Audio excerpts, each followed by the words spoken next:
Hello everyone, स्वागत है एक बार फिर से आप सभी साथियों का शिक्षा संकल्प के इस ऑनलाइन यूट्यूब प्लेटफॉर्म पर। कैसे हैं आप सभी दोस्त? आशा करते हैं कि आप लोग बहुत ही अच्छे होंगे, स्वस्थ होंगे। आप सभी जानते हैं डेली सुबह 11:30 बजे यूपी सुपर टेट एग्जाम 2026 के लिए जीके जीएस की स्पेशल क्लास होती है। साथियों, आज के इस स्पेशल क्लास में हम लोग कवर करने वाले हैं 2019 वाले पेपर में जो प्रश्न जीके जीएस के पूछे गए थे, उन प्रश्नों को यहाँ पर हम लोग कवर करेंगे।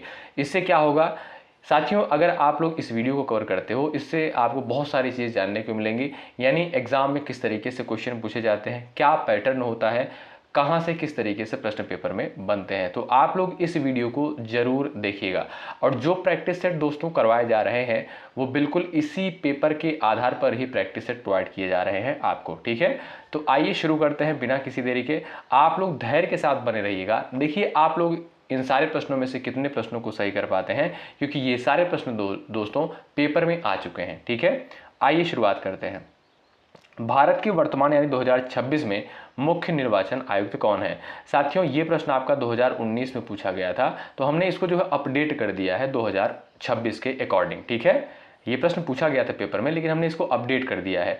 भारत के वर्तमान में 2026 मुख्य निर्वाचन आयुक्त जो है कौन है? आप सभी जानते होंगे साथियों, ज्ञानेश कुमार जी हैं। ऑप्शन नंबर बी बिल्कुल यहाँ पर राइट आंसर हो जाएगा, ठीक है। कुछ पॉइंट्स और आप ध्यान रखिएगा दोस्तों। संविधान के अनुच्छेद 324 के तहत मुख्य निर्वाचन आयुक्त की जो है नियुक्ति करी जाती है। ये पॉइंट आप ध्यान रखिएगा, ठीक है। अगला क्वेश्चन देखिए, भारत में राष्ट्रीय खेल दिवस कब मनाया जाता है? ये भी प्रश्न आपका 2019 वाले पेपर में पूछा जा चुका है। इसका आंसर आप लोग दे सकते हो। 25 मई है, 29 जून है, 30 जुलाई है, 29 अगस्त यहाँ पर दिया है। सवाल नंबर सेकंड का राइट आंसर क्या है? आप देखेंगे साथियों, ऑप्शन नंबर जो आपका सेकंड दिया है यहाँ पर, ऑप्शन नंबर जो आपका डी दिया है 29 अगस्त दिया है, ये साथियों आपका बिल्कुल राइट आंसर हो जाएगा, ठीक है। साथियों, हॉकी के जादूगर मेजर ध्यानचंद के जन्मदिवस पर जो है यह दिवस प्रत्येक वर्ष 29 अगस्त को जो है मनाया जाता है, ठीक है। तो डी ऑप्शन क्या है? बिल्कुल सही आंसर है।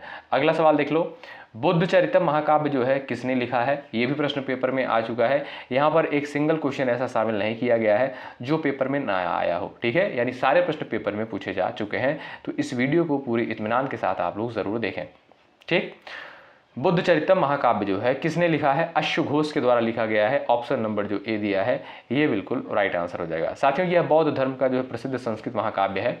अश्वघोष जो है आप जानते होंगे कनिष्क के राज कवि थे। क्या भाई? अश्वघोष जो थे ये कनिष्क के राज कवि थे। ये भी पॉइंट याद रखिएगा। ए विकल्प क्या है इस क्वेश्चन का? बिल्कुल सही आंसर है। अगला प्रश्न है, विश्व पर्यावरण दिवस 2025-26 की वैश्विक थीम निम्नलिखित में से जो है किस मुख्य विषय पर केंद्रित रही है? यह भी प्रश्न देखिएगा 2019 में पूछा गया था और इसको हमने अपडेट कर दिया है 2026 के आधार पर, ठीक है। चलिए सभी लोग यहां पर आंसर दीजिएगा क्वेश्चन नंबर 4 का। तो जो साथी यहां पर जा रहे हैं ऑप्शन नंबर ए पर प्लास्टिक प्रदूषण समाप्त करना, ये बिल्कुल राइट आंसर हो जाएगा, ठीक है। दोस्तों, विश्व पर्यावरण दिवस 2025-26 की जो वैश्विक थीम निम्नलिखित में से यहां पर पूछा गया है किस मुख्य विषय पर केंद्रित रही है? तो प्लास्टिक प्रदूषण को समाप्त करना, ठीक है। बात करें साथियों पर्यावरण दिवस की, तो प्रत्येक वर्ष आप जानते हैं 5 जून को प्रत्येक वर्ष विश्व पर्यावरण दिवस के रूप में मनाया जाता है। और एक पॉइंट आप याद रखिएगा, पर्यावरण संरक्षण अधिनियम 1986 में जो है लागू हुआ। कब? अगर आपसे पूछा जाए कि पर्यावरण संरक्षण अधिनियम कब लागू हुआ, तो आप बताएंगे 1986 में। ये भी पॉइंट परीक्षा के दृष्टिकोण से महत्वपूर्ण है, तो आप लोग साथ साथ ये भी याद रखिएगा, ठीक है। अगला सवाल यहां पर देखिएगा, वर्ल्ड हैप्पीनेस रिपोर्ट यानी विश्व प्रसन्नता सूचकांक की नवीनतम रैंकिंग के अनुसार भारत का स्थान जो है कौन सा है, बताएं। चलिए सभी लोग यहां पर आंसर देने का प्रयास करें। साथियों, ये भी प्रश्न आपका जो है 2019 में सुपर टेट एग्जाम में पूछा गया था। इसको जो है हमने अपडेट कर दिया है, ठीक है। तो इस प्रश्न का आप आंसर कर सकते हैं। सही आंसर आपका क्या है बता सकते हो। वर्ल्ड हैप्पीनेस रिपोर्ट की नवीनतम रैंकिंग के अनुसार भारत का स्थान जो है कौन सा है? ये मैं आपको जो आंकड़ा बता रहा हूं ये साथियों 2026 के आधार पर है, तो 116वें स्थान पर। ऑप्शन सी जो दिया है बिल्कुल क्या है? राइट आंसर हो जाएगा, ठीक है। क्वेश्चन नंबर नेक्स्ट है, नाथ पंथ नामक संप्रदाय के प्रवर्तक कौन थे? क्वेश्चन नंबर 6 का उत्तर आप लोग यहां पर दीजिएगा, बताएं। यहां पर आपका राइट आंसर क्या हो जाएगा? आप लोग प्रयास करिएगा। तो जो लोग जा रहे हैं मत्स्येंद्र नाथ ऑप्शन नंबर ए पर, वो बिल्कुल राइट है। ये भी प्रश्न दोस्तों पेपर में आ चुका है, हल्के मत लीजिएगा। नाथ पंथ नामक संप्रदाय के प्रवर्तक कौन थे? मत्स्येंद्र नाथ। ठीक है, ए विकल्प आपका राइट है। निम्नलिखित में से कौन सा जो है कर्नाटक का लोक नृत्य है? गरबा, चरकुला, जवारा, यक्षगान। ठीक है, तो इस प्रश्न से आपको क्या सीखना है भाई? लोक नृत्य से भी प्रश्न पेपर में बनेंगे। ठीक है, तो आपको अच्छे तरीके से चीज़ों को कवर करना है, थोड़ा दिमाग को खोल करके इस क्लास को करना है, इस वीडियो को देखना है, तब आपको चीज़ें क्लियर हो जाएंगी कि प्रश्न जो है कहाँ से पेपर में आते हैं। ठीक है, तो यक्षगान यहाँ पर क्या है? बिल्कुल आपका सही आंसर हो जाएगा। ठीक है साथियों, यक्षगान जो है कर्नाटक का एक पारंपरिक पौराणिक नृत्य नाटक है, तो आपका डी ऑप्शन जो है बिल्कुल राइट आंसर हो जाएगा। ठीक है, चरकुला की दोस्तों बात करें, आप जानते होंगे चरकुला उत्तर प्रदेश ब्रज क्षेत्र का प्रसिद्ध लोक नृत्य है, ये भी आप ध्यान रखिएगा। साथ साथ अगला सवाल देखो भाई, कांचीपुरम में कैलाश नाथ मंदिर एक शिव मंदिर है जिसकी भीतरी दीवारों में रंगों से मूर्तियां बनाई गई हैं, किसके द्वारा बनवाया गया था? क्वेश्चन नंबर 8 आपके सामने दिया गया है, बताएं। चलिए, तो सही उत्तर क्या है? Option number D, Narasimha Varman के द्वारा, नरसिंह वर्मन सेकंड के द्वारा बनवाया गया था। दोस्तों द्रविड़ शैली में निर्मित यह मंदिर जो है पल्लव राजा नरसिंह वर्मन द्वितीय ने जो है बनवाया था। ठीक है, इस मंदिर का निर्माण किस शैली में हुआ है ये भी याद रखिएगा भाई, द्रविड़ शैली में जो है इसका निर्माण हुआ है, ये भी पॉइंट आपका महत्वपूर्ण है। ठीक, अगला सवाल, मिर्जापुर प्रसिद्ध है किसके लिए? कजरी के लिए, चरकुला नृत्य के लिए, पवारा के लिए, नकटा के लिए? 9 नंबर के क्वेश्चन का आंसर आप बता सकते हो। चलिए, कजरी यहाँ पर जो आपका ए दिया है ये क्या है? बिल्कुल सही आंसर हो जाएगा। ठीक है, ऑप्शन नंबर ए बिल्कुल राइट है। साथियों, कजरी जो है पूर्वी उत्तर प्रदेश का प्रसिद्ध वर्षा ऋतु लोकगीत होता है कजरी। ठीक है, तो ए क्या है यहाँ पर? ए बिल्कुल आपका राइट आंसर हो जाएगा। और दोस्तों बात करें यहीं पर रसिया, क्या भाई? रसिया जो होता है ये आपका कैसा? ये ब्रज क्षेत्र का लोकगीत होता है, और आल्हा जो है साथियों ये आपका बुंदेलखंड क्षेत्र का लोकगीत है। ठीक है, क्वेश्चन नंबर नेक्स्ट है, भारत का 100वां ग्रीनफील्ड हवाई अड्डा पांग्योंग निम्नलिखित में से किस राज्य में स्थित है? ये प्रश्न दोस्तों आपका पेपर में आ चुका है, पूछा गया है। तो यहाँ पर जो आपका सही आंसर क्या हो जाएगा? सिक्किम, ऑप्शन नंबर डी बिल्कुल राइट हो जाएगा। पांग्योंग सिक्किम का साथियों पहला और भारत का 100वां ग्रीन फील्ड हवाई अड्डा है। ठीक है, तो डी ऑप्शन क्या है? ये बिल्कुल आपका सही उत्तर हो जाएगा। अगला सवाल देखें, क्वेश्चन नंबर नेक्स्ट देखिएगा, केंद्रीय ग्लास एवं सिरेमिक अनुसंधान संस्थान जो है ये आपका कहाँ पर है? आगरा में, खुर्जा में, कानपुर में, फिरोजाबाद में? क्वेश्चन नंबर 11 है, आंसर आप कर सकते हो। केंद्रीय ग्लास एवं सिरेमिक अनुसंधान संस्थान जो है ये आप देखेंगे साथियों खुर्जा में स्थित है। कहाँ पर? ऑप्शन बी बिल्कुल यहाँ पर राइट आंसर हो जाएगा। ठीक है भाई, आगे बढ़ें। क्वेश्चन नंबर अगला है, देखिएगा, हाल ही में प्रदान किए गए रमन मैग्सेसे पुरस्कारों के संदर्भ में एशिया का नोबेल का कहा जाने वाला जो है यह सम्मान किस संस्था द्वारा दिया जाता है? बताएं। हाल ही में प्रदान किए गए रमन मैग्सेसे पुरस्कारों के संदर्भ में एशिया का नोबेल कहा जाने वाला यह सम्मान किस संस्था के द्वारा दिया जाता है? आपको पता होना चाहिए। ऑप्शन नंबर ए बिल्कुल राइट हो जाएगा, रमन मैग्सेसे पुरस्कार फाउंडेशन के द्वारा दिया जाता है, ये आपका फिलीपींस में है। ठीक है, ए विकल्प दोस्तों बिल्कुल सही उत्तर हो जाएगा। अगला सवाल, भारतीय राष्ट्रीय कांग्रेस के प्रथम मुस्लिम अध्यक्ष कौन थे? ये आपके सामने क्वेश्चन नंबर 13 दिया है, इसका उत्तर आप बता सकते हो। भारतीय राष्ट्रीय कांग्रेस के प्रथम मुस्लिम अध्यक्ष कौन थे? तो सही आंसर है बदरुद्दीन तैयब जी। कौन भाई? बदरुद्दीन तैयब जी, ऑप्शन सी बिल्कुल यहाँ पर राइट आंसर हो जाएगा। ठीक है, इन्होंने साथियों 1887 में, कब? 1887 के मद्रास कांग्रेस अधिवेशन की जो है अध्यक्षता करी थी। ठीक है, चलो भाई अगला सवाल, साइमन कमीशन के विरुद्ध प्रदर्शन में लाठीचार्ज से किस नेता की मृत्यु हुई थी? ये आपके सामने क्वेश्चन नंबर 14 दिया है, आंसर आप बता सकते हो। साइमन कमीशन के विरुद्ध प्रदर्शन में लाठीचार्ज से किस नेता की मृत्यु हुई? आप देखेंगे साथियों सही आंसर जो हो जाएगा लाला लाजपत राय। क्या भाई? लाला लाजपत राय, ए विकल्प दोस्तों आपका बिल्कुल राइट आंसर हो जाएगा। ध्यान रखिएगा साथियों 1928 में, कब? 1928 में लाहौर में साइमन कमीशन का विरोध करते समय शेर ए पंजाब लाला लाजपत राय लाठीचार्ज में जो है घायल हुए थे। ठीक है, तो सही आंसर क्या है? Option number A Lala Lajpat Rai. अगला सवाल ये रहा, लोकसभा द्वारा पारित धन विधेयक को राज्यसभा विचार विमर्श के लिए अधिकतम कितने दिनों तक रोक सकती है? बताएं। यहां पर इस प्रश्न का आपका सही आंसर क्या है? कोशिश करें आंसर देने के लिए। तो जो लोग जा रहे हैं यहाँ पर ऑप्शन नंबर सी पर 14 दिनों तक, वो बिल्कुल राइट हो जाएंगे। ठीक है दोस्तों, संविधान के अनुच्छेद 109 के आधार पर धन विधेयक केवल लोकसभा में पेश होता है, राज्यसभा इसे जो है 14 दिन से अधिक नहीं रोक सकती है। तो सी ऑप्शन क्या है, बिल्कुल सही उत्तर होगा। अगला सवाल देखो, प्रायद्वीपीय भारत का सबसे दक्षिणी बिंदु कन्याकुमारी स्थित है, कहाँ पर स्थित है? क्वेश्चन नंबर 16 का उत्तर बताओ।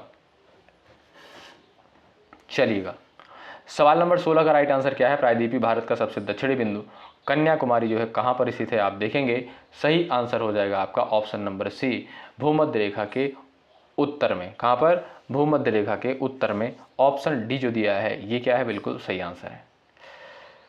चलिए अगला सवाल ये रहा, निम्नलिखित समुद्री धाराओं में से जो है कौन सी अटलांटिक महासागर की धारा नहीं है? अटलांटिक महासागर की धारा इसमें से आपसे पूछता है, कौन सी नहीं है, बताएं।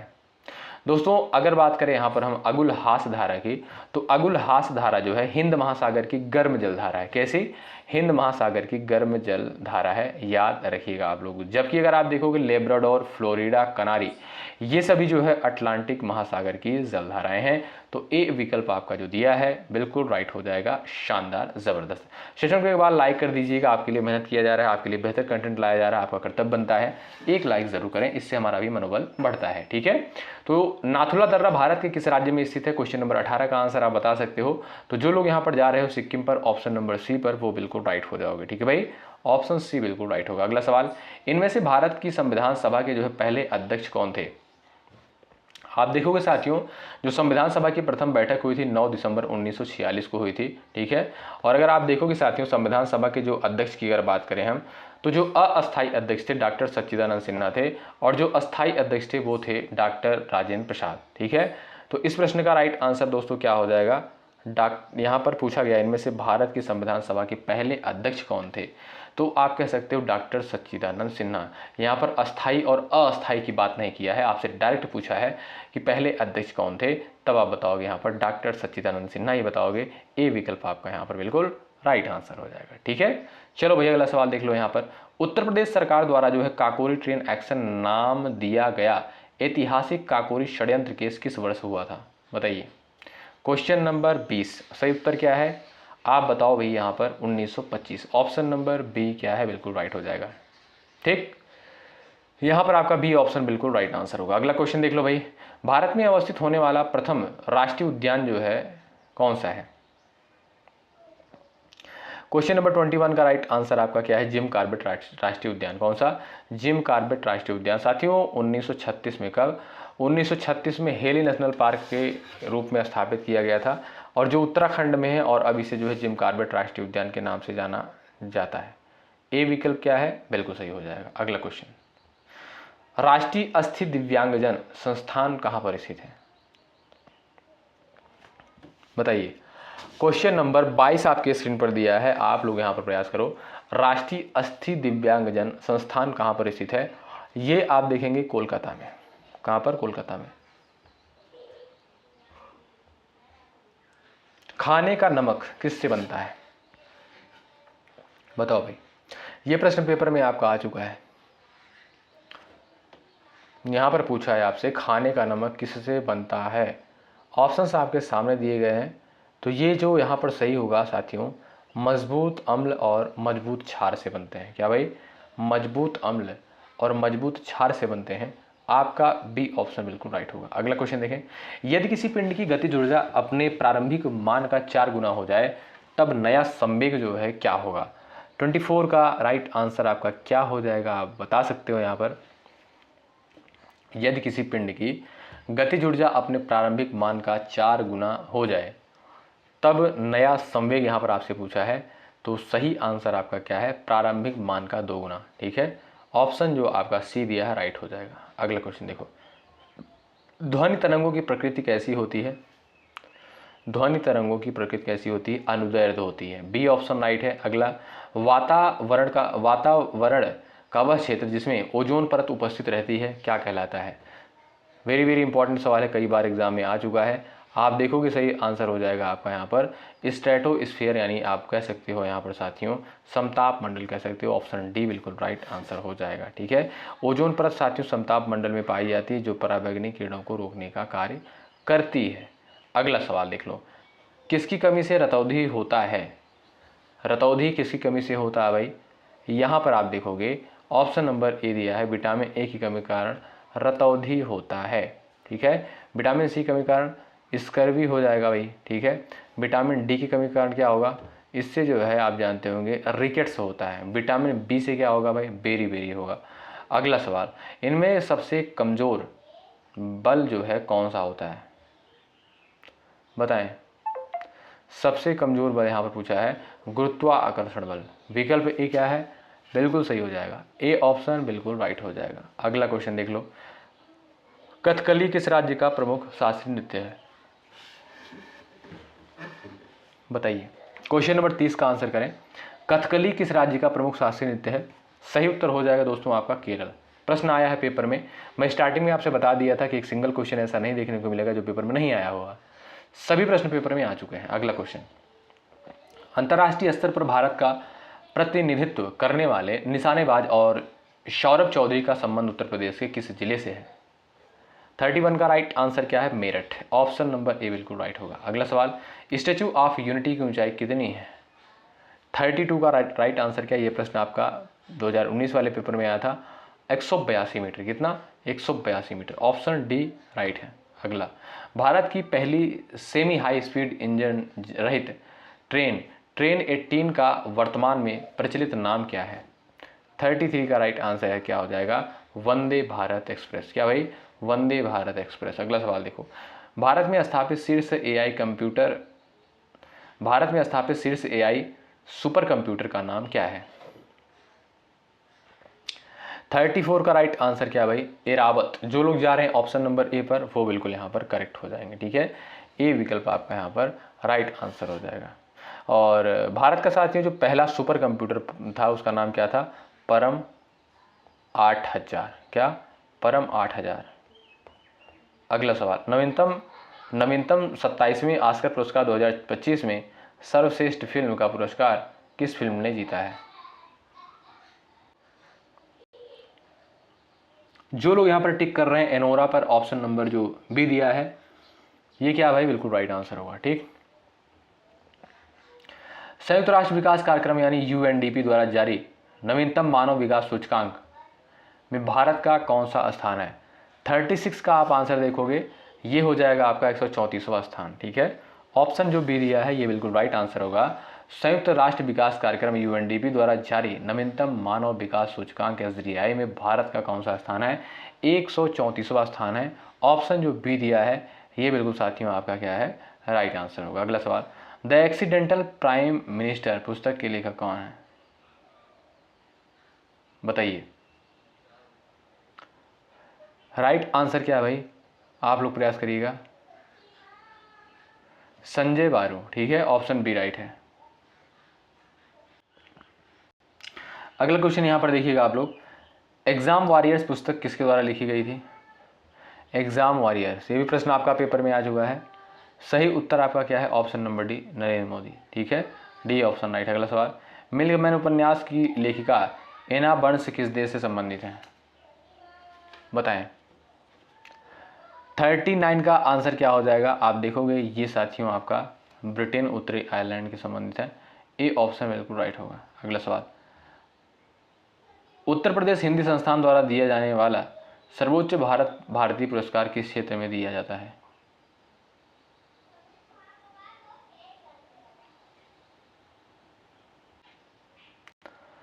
तो भाई इस प्रश्न का आपका राइट आंसर क्या हो जाएगा? साहित्य एवं भाषा। आपका जो ए विकल्प दिया है बिल्कुल राइट आंसर होगा। अगला क्वेश्चन देखें, नोबेल पुरस्कार कुल कितने क्षेत्रों में प्रदान किया जाता है? 5, 6, 7 और आपका दिया 4। ये प्रश्न पेपर में आ चुका है 6 क्षेत्रों में। शांति हो गया, साहित्य हो गया, भौतिक क्षेत्र हो गया, रासायनिक चिकित्सा और आपका अर्थशास्त्र हो गया। इन सभी क्षेत्रों में साथियों दिया जाता है, यानी 6 क्षेत्र आप कह सकते हो। वर्ष की अंतिम ग्रैंड स्लैम टेनिस प्रतियोगिता यूएस ओपन किस प्रकार के कोर्ट पर खेली जाती है? 42 का राइट आंसर क्या हो जाएगा, यहाँ पर जो लोग बता रहे हैं हार्ड कोट ऑप्शन नंबर सी पर, वो बिल्कुल राइट है। अगला सवाल, राष्ट्रीय फिल्म पुरस्कारों में जो है सर्वश्रेष्ठ फीचर फिल्म का पुरस्कार प्राप्त करने वाली Asamiya film Village Rock Stars की निर्देशक कौन है? तो 43 आपका यहाँ पर दिया है। इस प्रश्न का राइट आंसर हो जाएगा रीमा दास। ठीक है, ए विकल्प आपका दोस्तों यहाँ पर बिल्कुल करेक्ट आंसर हो जाएगा। अगला सवाल देख लो, संयुक्त राष्ट्र जलवायु परिवर्तन सम्मेलन का प्राथमिक उद्देश्य क्या है? बताइए, प्राथमिक उद्देश्य जो है इसका क्या है? वैश्विक तापमान वृद्धि और ग्रीन हाउस गैस उत्सर्जन को नियंत्रित करना है। तो राइट आंसर क्या है? ऑप्शन नंबर यहाँ पर ए। ठीक है, वैश्विक तापमान वृद्धि और ग्रीन हाउस गैस उत्सर्जन को नियंत्रित करना है। विकल्प आपका जो ए दिया है ये बिल्कुल राइट आंसर होगा। अगला सवाल, नेपाल की जनकपुर और भारत की अयोध्या को जोड़ने वाली बस सेवा किस प्रमुख पर्यटन सर्किट का हिस्सा लेती है? बताएं, नेपाल के जनकपुर और भारत की अयोध्या को जोड़ने वाली बस सेवा किस प्रमुख पर्यटन सर्किट का हिस्सा है? राइट आंसर हो जाएगा आपका यहाँ पर रामायण सर्किट। ऑप्शन बी जो है बिल्कुल राइट आंसर होगा। अगला सवाल, भारत का शेक्सपियर जो है किसे कहा जाता है? भारत का शेक्सपियर किसे बोलते हैं? आपको पता होना चाहिए। ऑप्शन जो सी दिया है कालिदास, वो बिल्कुल राइट हो जाएगा। अगला सवाल, कुंभ मेले को यूनेस्को की अमूर्त सांस्कृतिक धरोहर सूची में किस वर्ष शामिल किया गया था? 47 यहाँ पर आपका दिया है, इसका आंसर क्या हो जाएगा आप लोग बता सकते हो। तो भाई ये उस समय का साथियों करंट अफेयर का क्वेश्चन था, 2019 में ये प्रश्न आया हुआ था सुपर टेट में, और ये आपका जो राइट आंसर था 2017। ठीक है, तो इससे आप आइडिया लगा लीजिएगा किस तरीके से प्रश्न पेपर में बनते हैं, कहाँ कहाँ से पूछे जाते हैं। ठीक है, तो दोस्तों यहाँ पर हमने ओवरऑल 47 क्वेश्चंस को कवर कर लिया। आप लोग ईमानदारी से बताएं कि आपने इन 47 क्वेश्चंस में से कितने क्वेश्चंस को सही किया है। अगर आप अच्छे तरीके से प्रैक्टिस कर रहे हैं तो आपको जीके जीएस में कोई समस्या नहीं होने वाली है। आप जानते हैं यहाँ पर भी यानी शिक्षा संकल्प की इस ऑनलाइन यूट्यूब प्लेटफॉर्म के माध्यम से भी आपको प्रैक्टिस सेट प्रोवाइड किया जा रहा है, और बिल्कुल ऑथेंटिक सिलेबस को देखकर, क्वेश्चन को देखकर, पैटर्न को देखकर वही सारी चीज़ें आपको प्रोवाइड की जा रही है।